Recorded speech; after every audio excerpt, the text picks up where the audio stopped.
नमस्कार. साहित्य सखी आम्ही लेखिका नाशिक द्वारा आयोजित सावित्री उत्सव 2021. माझं नाव नीलम बापूराव गुरव, गाव पाटण.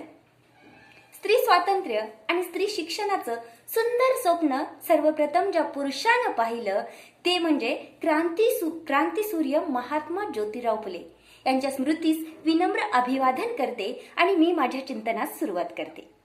कुछ चिराग लाए थे हमने इधर उधर बिखर दिए, कुछ चिराग लाए थे हमने इधर उधर बिखर दिए, अंधेरा बहुत घना था तो खुद को ही जला दिया. या उक्तीला साजेस आपलं सबंध आयुष्य स्त्री शिक्षण आणि स्त्री स्वातंत्र्यासाठी घालवणाऱ्या क्रांती ज्योती सावित्रीबाई फुले यांचा आज जन्मदिवस. ज्या काळामध्ये स्त्रीला शूद्र समजलं जात होतं, ज्या काळामध्ये स्त्रीला शिक्षण घेण्याचा अधिकार नव्हता, तिचं विश्व चूल आणि मूल यापुरतच मर्यादित होतं. रूढी आणि परंपराच्या साखळ दंडामध्ये ती अडकलेली होती. अशा काळामध्ये स्त्रीला शिकवण्याचा धाडसी निर्णय सावित्रीबाई फुलेंनी घेतला आणि त्या घराच्या बाहेर पडल्या. घराबाहेर पडून शाळेपर्यंत जाईपर्यंत त्यांना अनेक वाईट प्रसंगांना सामोरे जावं लागत होतं. कोणी पुटपुटायचं, कोणी खाकरायचं. स्त्री शिकली, धर्मभ्रष्ट झाला. कोणी त्यांच्या अंगावरती शेणाची गोळे टाकायचं, तर कोणी त्यांच्या अंगावरती चिखल टाकायचं, तर कोणी त्यांच्या अंगावरती खरकट पाणी टाकायचं.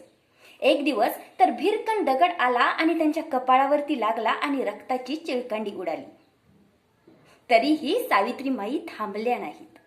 त्यांनी आपल्या हाती स्त्रीच्या शिक्षणाचं जे कार्य घेतलं होतं ते त्या करतच राहिल्या, कारण स्त्री शिक्षणाचं भाग्य त्या आपल्या हातानं लिहित होत्या.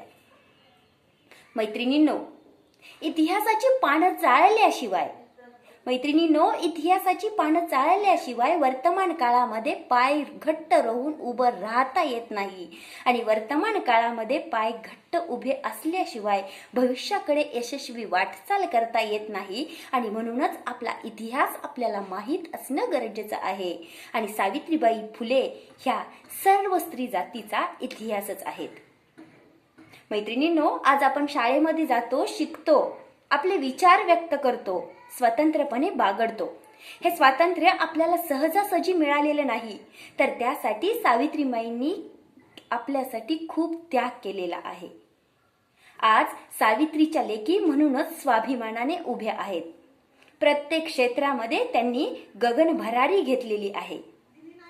पण याच सावित्रीच्या लेकी आज सावित्रीबाई फुलेंना मात्र विसरत चाललेल्या आहेत.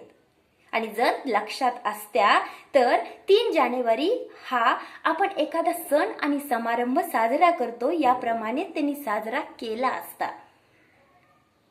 18व्या शतकामध्ये स्त्रियांच्यासाठी रूढी आणि परंपराच्या विरोधामध्ये ज्या सावित्रीबाई फुले ठामपणे उभ्या होत्या, त्या सावित्रीच्या लेकी आज 21व्या शतकामध्ये रूढी आणि परंपरांचं पालन करत असलेला आपल्याला या ठिकाणी दिसून येत असत.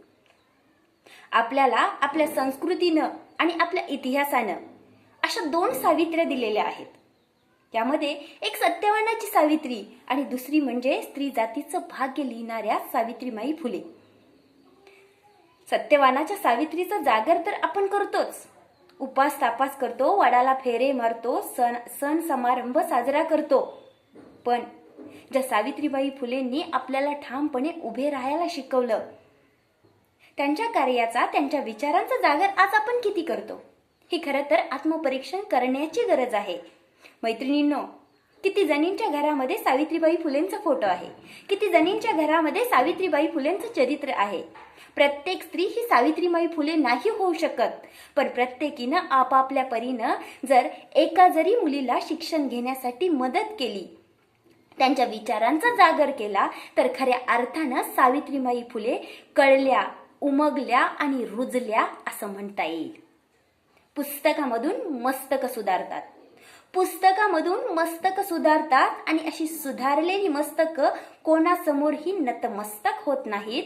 आणि म्हणून मैत्रिणींनो, पुस्तक वाचा हा संदेश आज सावित्रीबाई फुले यांच्या जन्मदिनानिमित्त मी तुम्हाला देते. शेवटी 4 ओळी बोलते आणि माझ्या विचारांना पूर्णविराम देते. स्मरण करावे क्रांती ज्योतीची आठवण इतिहासाला, स्मरण करावे क्रांती ज्योतीचे वाचून इतिहासाला, स्वातंत्र्याचा खरा अर्थ मग कळेल अक्षराला. स्वातंत्र्याचा खरा अर्थ मग कळेल अक्षराला. धन्यवाद.